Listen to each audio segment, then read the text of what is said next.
fiindcă n-am cum să fac 16. Mulți dintre voi nu știți ce este 16-le, dar ascultați aici.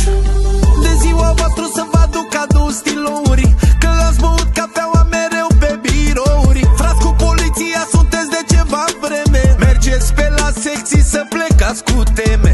Pozați-mi frați la petrecerile noastre, a doua zi vin mascații și ne intră în case.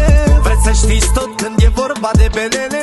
Voi nu aveți sânge, aveți 16-le în vene.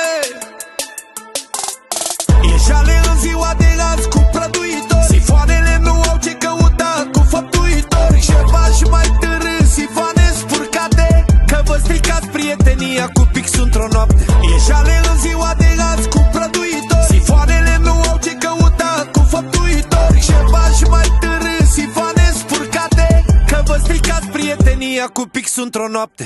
Sunt Dani, prințul Banatului, și la comanda lui Dodo Grasu am făcut melodia oamenilor care sunt turnătorii, mai pe scurt pentru sifoane de 2 lei.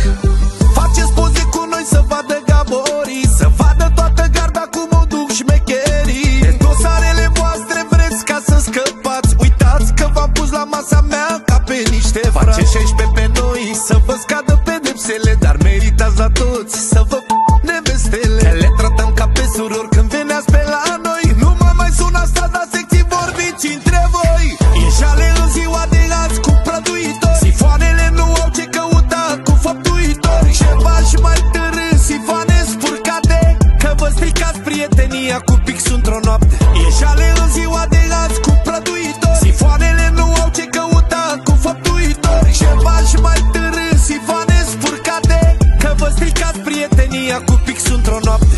Deci cu pixul este atunci când un fraier, un prieten pe care îl consider prieten, dar el e fraier, știe un secret despre tine, că faci o manevră șmechire, să faci 2-3 lei să duci la familia ta și el să face prieten cu garda și scrie despre tine să te lege.